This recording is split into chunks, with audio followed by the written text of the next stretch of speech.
On passe maintenant au quatrième paragraphe, résolution des systèmes linéaires. Pour résoudre un système linéaire, on utilise une méthode appelée méthode du pivot de Gauss. Donc cette méthode, par une suite d'opérations élémentaires, on transforme le système S en un système sigma équivalent, c'est-à-dire sigma et S ont le même ensemble de solutions, dont la matrice est triangulaire supérieure. Donc, c'est-à-dire la matrice associée au système sigma, ça sera une matrice triangulaire supérieure. C'est-à-dire dans ce cas-là, on dit que sigma est un système en escalier ou bien un système en cascade.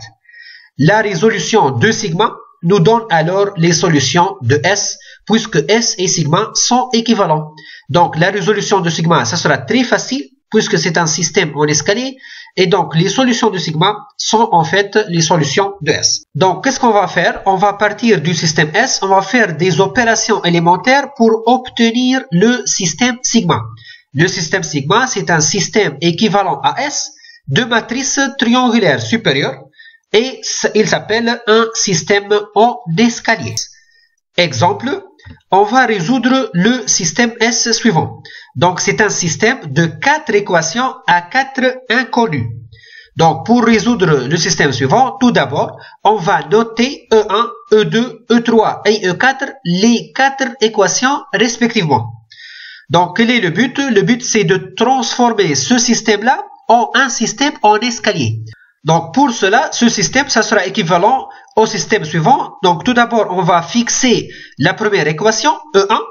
Et pour la deuxième équation, on doit supprimer ce coefficient-là. C'est-à-dire, on doit supprimer le 2x. Pour cela, il suffit de faire E2 reçoit E2 moins 2E1. Et donc, tout calcul fait, on va trouver moins y, moins 2z, moins 7t égale moins 10. Et ça, c'est en effectuant l'opération E2 reçoit E2 moins 2E1. De même, on doit supprimer ce coefficient-là. Le 3x doit disparaître.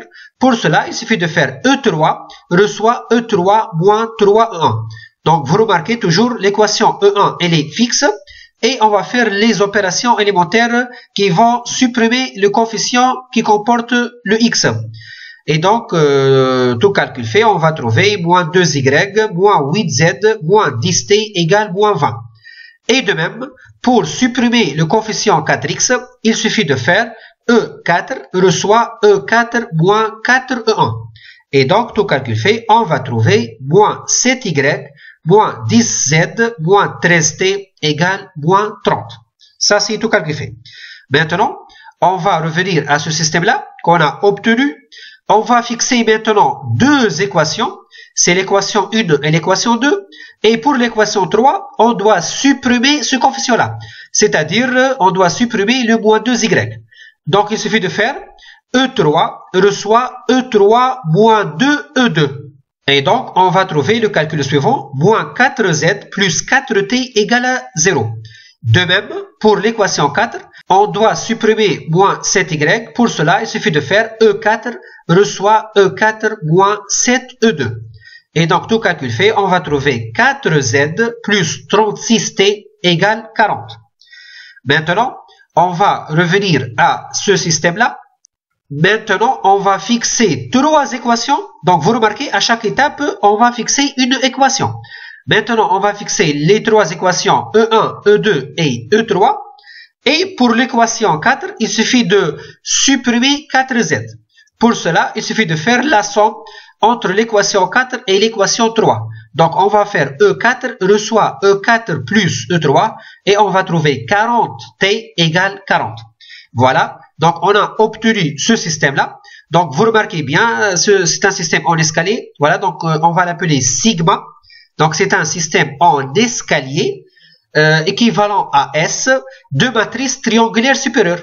Donc, la matrice associée à ce système-là, ça sera une matrice triangulaire supérieure. Dans la première ligne, on va avoir 1, 2, 3, 4. Dans la deuxième ligne, on va avoir 0, moins 1, moins 2, moins 7. Dans la troisième ligne, on va avoir 0, 0, moins 4, 4. Et dans la quatrième ligne, on va avoir 0, 0, 0, 40. Voilà. Maintenant, la résolution de sigma, elle est très facile. Donc, on va avoir que t égale à 1. puisque 40t égale à 40, on va revenir à l'équation 3, on va déduire que z égale à 1, ensuite y égale à 1, et finalement x ça va être égal à 2, et ceci en remplaçant y, z et t dans la première équation. Alors, le système S possède l'unique solution 2, 1, 1, 1. Voilà, donc ça c'est la solution du système S.